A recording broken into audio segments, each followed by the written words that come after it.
Hello and welcome to the Story Behind the Stories, your weekly look at the pages of the Neepawa Banner Press.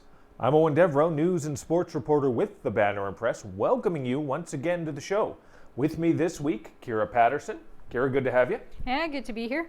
And as you can sort of tell, hopefully, obviously a little more obvious for Kira, wearing the green, not quite as obvious for me, but just very much underneath here, a little bit of green, because we are recording today on St. Patrick's Day. For all of the Irish out there watching religiously throughout the Emerald Isle, thanks for tuning in and have a pint on me. But it's great to be able to sort of share on a day like St. Patrick's Day, which under normal circumstances is very festive and very fun. A lot of the stories we got this week, Kira, are about returns of fun activities and fun events. Yes. First and foremost, right on the front page from Casper Warehan, the Nipahwa Chamber Fair making its long-awaited return. Yes. So it has been a little long-awaited. I mean, the last couple years, we really haven't had anything to look forward to in the spring, have we? No, it's been kind of depressing. And I mean, it's not Chamber's fault, obviously. There's nothing that could have really been done because of the pandemic and restrictions on group sizes and gatherings and events and all that kind of thing. It was just not feasible for the last couple of years. So it's really exciting that things are going to be happening again and that they're going to be able to plan something, and we're going to be able to get those mini donuts and the fresh squeezed lemonade and all the Ferris wheel and all the rides and stuff. It's always a good time. It is.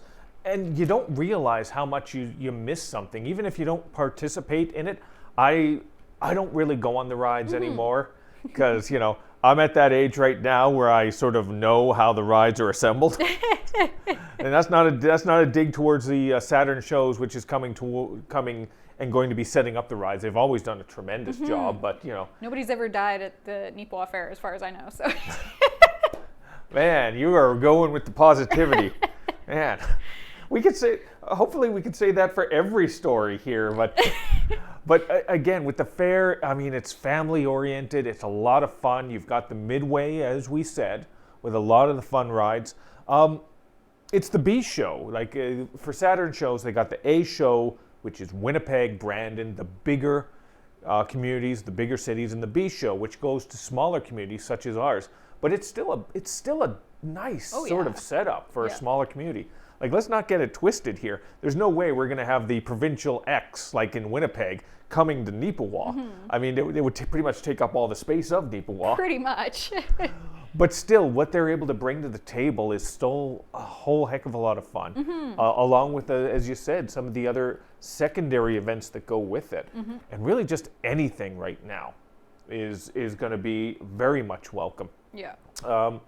So the fair will be coming this way, and you're going to be hearing a whole heck of a lot more about it. I'm sure they're going to be doing a little bit of advertising, hint, hint, Chamber of Commerce. And they're going to be doing a lot of sort of hyping of what's going to be coming. They already did it a little bit. Casper had an opportunity to speak with a representative with the Chamber of Commerce, Carrie McPherson, who is the current president for the Chamber, Nipahwa District Chamber of Commerce. Very excited to see that the show is coming back. Very excited that they were able to get the weekend that they wanted as well. Nice. Because these things, that's the thing. Saturn shows, they're every single weekend. They're on the go. They're booked up pretty quick, yeah. Yep. But it's going to be, I think it's going to be a lot of fun. And it's something desperately needed. Because our next story, that's part of it. There have been alterations and changes made. I'm sure you're very much recognizing it as you're going out to some places and seeing a few people without masks.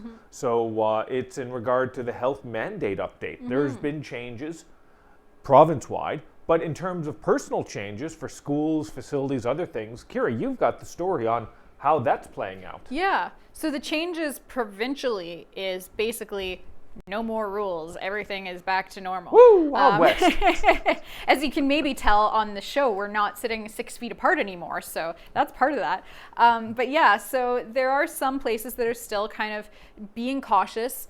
trying to take care of the people that use those facilities and that kind of a thing. One of those is the healthcare facilities in Manitoba. Shared Health has decided that all healthcare facilities in Manitoba, be it doctor's offices, hospitals, health, like long-term care homes, and that kind of a thing, they will still be requiring masks for the time being. They don't really have an estimate of how long it'll be because they are kind of just evaluating it day by day. But at the moment, you still need to wear a mask to go into any healthcare facility in Manitoba. Just because of the nature of those facilities, there are more vulnerable people there. If they were to get sick with COVID-19, they are more likely to have adverse effects rather than just the general public. So it makes sense in that way. As well, I talked to the schools because I know that there are sometimes concerns with parents and staff and that kind of a thing about these kind of things. And the schools, I talked to the 4 in our area, 4 divisions in our area, and they all kind of said similar things. They're going with what the province is saying and making recommendations rather than requirements. So it's up to the kids, it's up to the parents and the staff if they want to wear their masks and that kind of a thing. But there are some that are kind of continuing to do some stuff to ensure their safety, such as enhanced cleaning protocols. Turtle River School Division, I believe, is also keeping their 6 feet distance in the seating of their students so that if things do go back to restrictions, which they all kind of recognize is a possibility, then at least they have all that set up already. And in the meantime, it is still keeping the kids a little bit safer. Yeah, that's right. And hopefully you'll see these things and understand where they're coming from on this and sort of work your circumstances to help deal with their circumstances. Because what I'm saying is don't be a jerk about it. Yeah. Some of these businesses, some of these organizations, and some of these facilities have made this conscious choice, and it's their choice to make. Yep. Just like it's your choice if you choose not to. If you go into a store and it says masks recommended or, but not required, if you don't wear a mask, fine. That's fine right now. And if you do, that's fine too. This is where we wanted to get 2 years ago, to this point where we could have some choice again. And everybody just got so bent out of shape about all of this on both sides of the equation, it seemed. They're still going to get bent out of shape about it, I'm sure. Yeah, another message that the school divisions all kind of wanted to drive home was just, if there's kids not wearing masks, don't bug them. Don't say, oh, you don't care about the health. If there's kids that are wearing masks and you don't think that it's necessary, don't bug them and say, oh, why are you wearing masks? Are you scared? Like, be nice, be understanding to each other.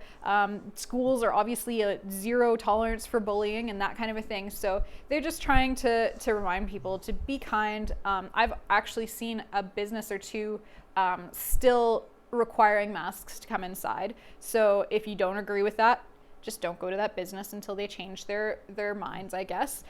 Don't go out of your way to make life miserable for them because they are making these choices for a reason. They have, some of them have people that work there that are at risk health-wise, or some of them just aren't quite comfortable with no masks yet. So just try to be understanding, and whatever choice you make, expect people to respect your choice and respect their choices as well. And again, it is come down to personal preference. I'll just throw myself out there as an example. I'm still wearing the mask going into larger places. If I walk into a Walmart or something like that, there's a huge crowd of people. I'm going to have the mask on most likely. Another example is at the arena. I walk into the concourse of any arena, not just here in Nipahwa, but any other. Well, mainly because most of our Nipahwa hockey teams aren't playing anymore right now. We'll get to that story a little bit later. But was at a Tiger Hills Hockey League game recently. I won't say where, but wore the mask in, and in the concourse wore the mask. But when I was sort of distanced from people, away from them, I took the mask down, got some pictures of some game action and whatnot, felt comfortable with that. That's my prerogative. And that's the way it's going to play out. And for these businesses as well, it's a piece of cloth. I mean, in the grand scheme, you got to wear pants, you got to wear a shirt, and for some of these businesses, you got to wear just a little sliver extra of cloth. So exactly.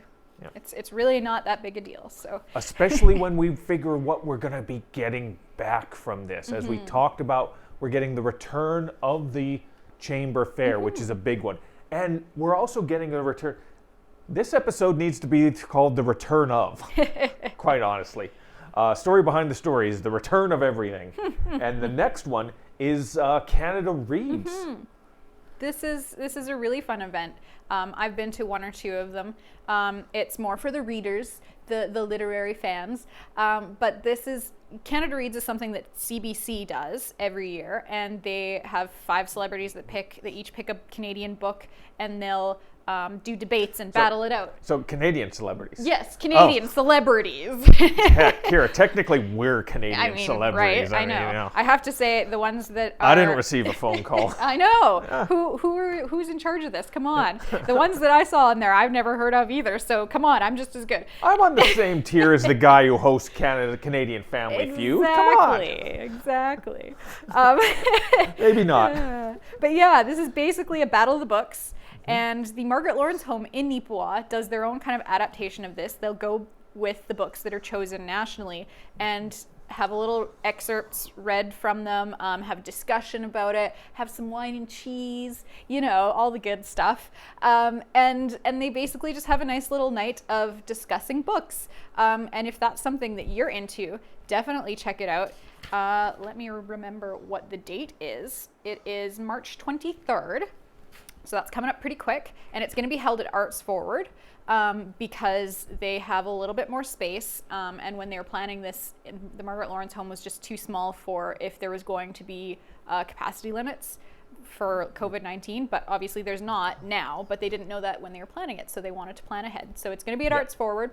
There's going to be wine and cheese. There's admission at the door. You can buy the books there if you want to, and then just have a nice little night of talking about some cool Canadian books. That is so fantastic to be able to hear that this is moving forward, because Margaret Lawrence Home over the last 2 years has had to deal with so much, and Arts Forward as well over the last 2 years has to deal with closures, opening, closures. Yeah. So great to be able to sort of see these two institutions for the community of Nipahwa be able to sort of work together and put this on. And hopefully, if you're interested in that sort of thing, you will support it. So another thing, if you're interested in, that hopefully you're going to support, is the return of the Nipahwa Sports Dinner. Once again, everything seems to be, it hasn't been on the go for 2 years, but fortunately, an actual at the Yellowhead Hall version is being planned now. Amazing. It's unbelievable. And what's great about this is that it's a full evening. Some of us get dressed up fancy, but don't feel like you have to. Because I've seen people in previous years wearing the jeans, wearing the cowboy boots. They got the good cowboy shirt on with the hat and all that. And they can pull that off. I can't pull that off. I don't have enough cowboy at all. You don't have enough cows to pull off the cowboy look? No. I did have cowboy boots in the 90s, but Ironically. Yes. I was an ironic cowboy. I have got to use that somewhere. That's a keeper. Cowboy. No, but it's great to see it returning. It's scheduled right now for April 8th at the Yellowhead Hall. The first time a physical representation, actual bodies in the building, can be done in the last 2 years. And again, it's one of those things of you realize how much it means to a community after it disappears. And you start to miss it and start to realize the significance behind it. This is an event that is a celebration of sports in Nipahwa.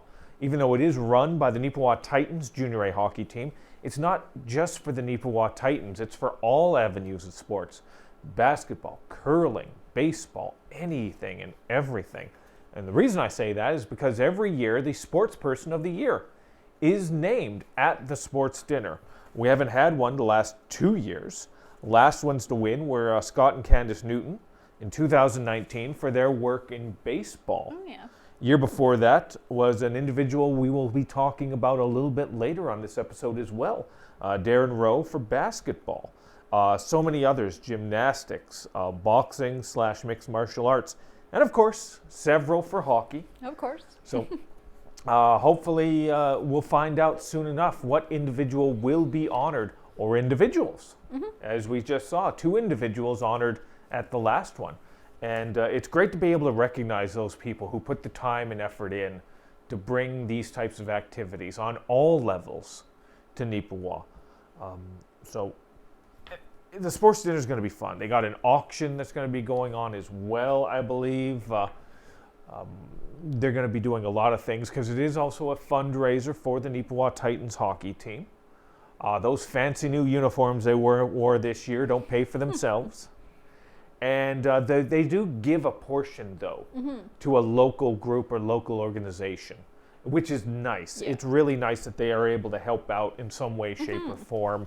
I think previously, maybe it was a couple years ago, they assisted the swimming pool. Okay. I don't know who they're going to be helping this time out, but, or maybe this time they will be helping the swimming pool. They are going to be assisting. But what's going to be even a bigger sell, Kira, than even just the sports person of the year, than just the ham dinner that's going to be put on by High Life, is going to be the guest speakers. We're going to have a gold medal winning Olympian and a two-time in a row. Although I said it 3 times, 2-time, now 4 times. Grey Cup champion. I'm sorry, I'm going to mispronounce his name, so I'm going to have to look that up to make sure I pronounce it correctly. The Olympic gold medalist is Kristen Campbell. That was easy enough to pronounce. Goaltender for the Team Canada that just won in Beijing. And Shane Gauthier, 2-time Grey Cup champion, middle linebacker for the Winnipeg Blue Bombers. And even more fun than that, the gold medal is going to be in the house. And the Grey Cup, right? And you're right. The Grey Cup is going to be in the house. Wow. Now, I got a picture on my social media, Kira, from a few years ago. I was working in Portage La Prairie at a time for the radio station and actually had to cover an event at their Boston Pizza. It was a trainer. I forget the name of the individual. He was a trainer or equipment manager for the Los Angeles Kings.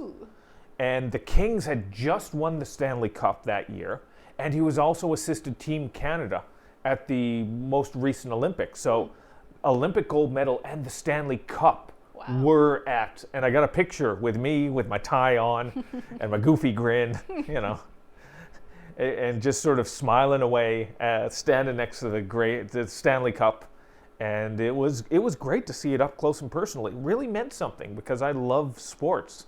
And I've always liked football just a touch more than hockey. I know that's a little sacrilege for many Canadians, but I'm sorry, especially Canadian football. And for the Bombers to have this level of success means something. So I'm amped for the Grey Cup. I know. I'm kind of tempted to go just for that. 5 minutes, just pop in. Pop in. Yep. Take a picture. Yep. Get out of there. Well, you can. I mean, you're a representative of the media, so, you know. Exactly. You just flash the credentials at the door. Exactly. I'm just here to take pictures, I swear. Yep. And that's the truth. I'm just here to take a selfie. That's one of the trade secrets of this job. If you look like you know where you're going and you flash some credentials, you can get in anywhere. Just carry a big camera and you're allowed anywhere. Again, not even lying, but don't do this for nefarious purposes, please. But it's amazing. It's like, you know, I've been stopped at many a door. It's like, what are you doing here? Media, just want to get some pictures. All right. Go ahead. We're not endorsing not paying for tickets just by carrying a camera. That's not what we're saying. That's right, because in actuality, every hockey game I go to, I do pay at the door because I understand how, well, except for the Titans. Yeah. But they've got a deal. MJHL has a deal with media that they are accredited to be in the facilities to do that.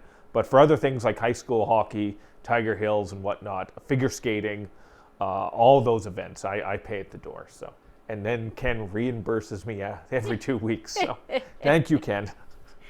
Wow, Ken's just splashing out the cash for all these sports. That's right. But that's the sports dinner being put on by the Neepawa Titans. Neepawa Titans are also putting on another event. the Ag Expo.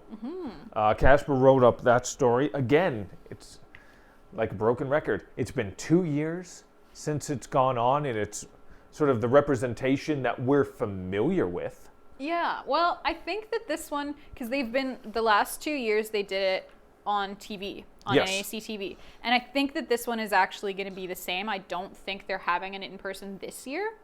Oh, yes, you're right. But yes. they are planning for next year to do it in person, to get back to that expo kind of style. Actually showing up and wandering around and seeing it. So, yeah.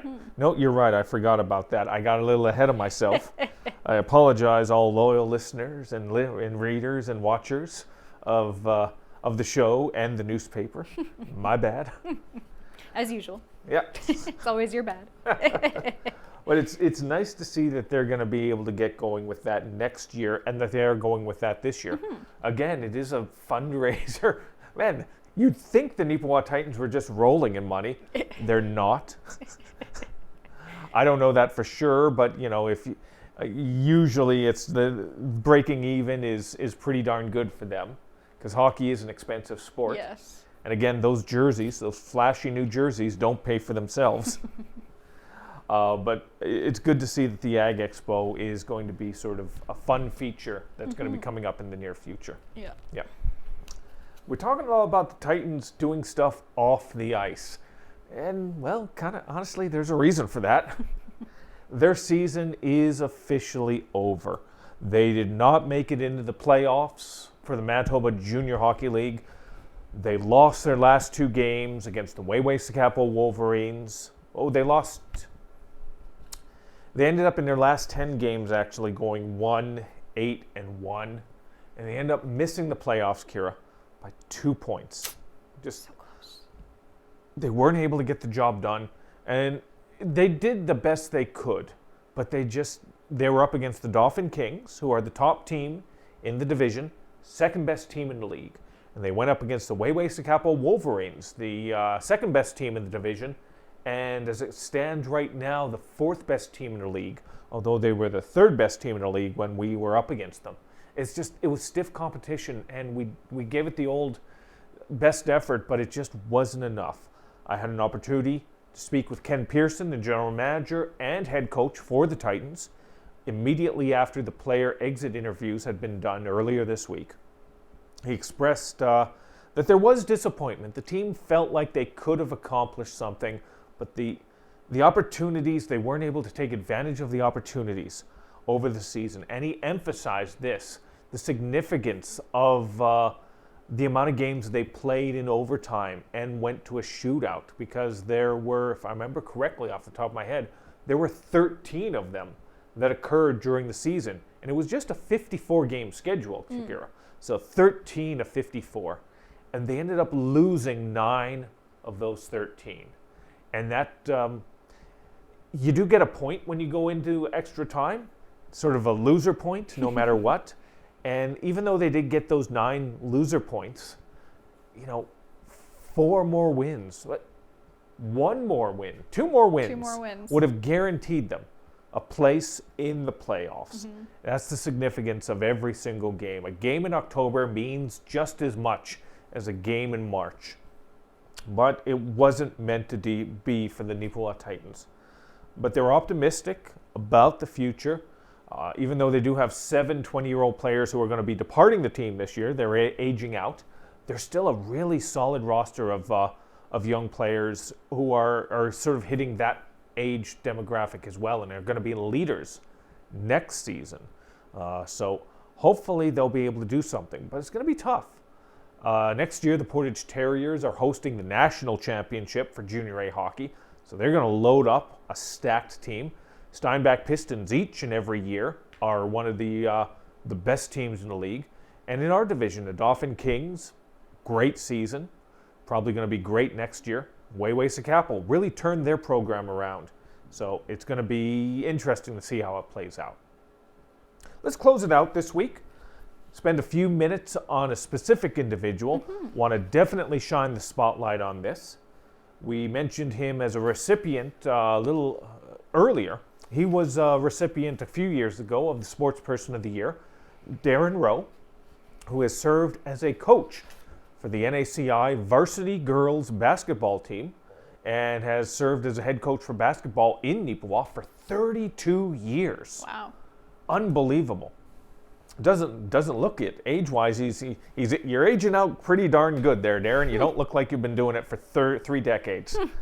But he finally decided, mainly because his youngest daughter has finally gone through high school. He had an opportunity to coach all his daughters on the varsity level, something he was very proud of. And he felt, win, lose, or draw, no matter what happened this season, this was a good time to have that exit. And even though they unfortunately didn't win the game, the final home game here in Nipahwa, which was the Zone 7 championship, they were defeated by the Elton Sabres. He still feels like this is a high mark. He understands the disappointment the players have, but he's optimistic about the future. There's a lot of returning players that are going to be on the team from this year. They're going to be on the team again next year. Oh, yeah.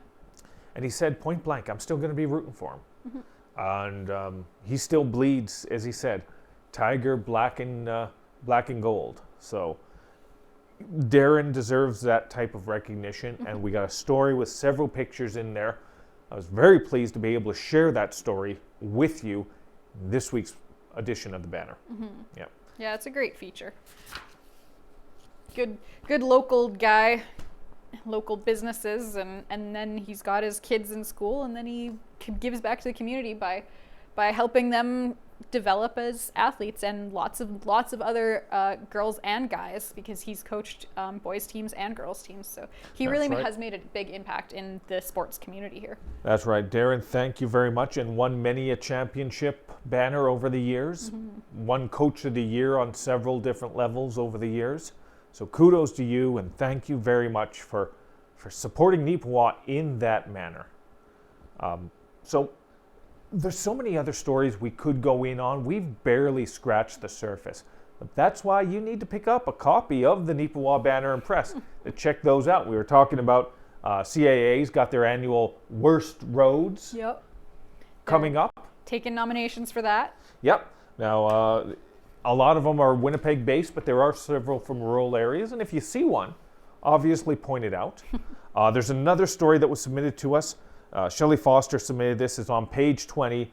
A young tyke, Kane Burgess. We wanted to share that, and we thank you very much. In 2 minutes, I can't give that story the justice it deserves. I do hope you will check out that story on page 20. Coulter Burney, a young man for NACI Tigers football team, has a tremendous opportunity. He recently signed with the Winnipeg Rifles. Congratulations to Coulter. And Mark Kirkowicz for the Golf and Country Club was named Superintendent of the Year. See that? All those little things we couldn't even get to because we didn't have the time. That's why you need to pick up the paper. You can find it anywhere in Nipahwa or surrounding areas. And if you can't get out there, we can find it. Can we still find it online? At the moment, yep. mywestman.ca. And if you have any story ideas, give us a call at 476-3401. We would greatly appreciate that. I'm busy as heck, but I'm sure Kira, you know. Yeah, I'm just sitting here doing nothing. Give me something to do. Yeah, you do nothing but nap. You got the. I got the life. Well, again, I've learned how to sleep with my eyes open. So, so nobody noticed. Trade secret. Yeah. So 476-3401, the number you can reach us at, or at news@neepawabanner.com. Or if you have anything sports related, sports@neepawabanner.com. We always appreciate it. It's great to be able to share the stories. We get out as far and as wide as we can, but sometimes we need extra eyes out there to do the job. And we appreciate that every time you do help us out with that. And once again, Kira, thanks for taking a little bit of time and sharing some of your work with us this week. I mean, it's not like I have a choice, but you know. Court mandated, is it? Yeah, basically. And thank you for taking a little bit of time and listening to our silliness each and every week as we share with you the stories behind the stories. Have yourself a good week.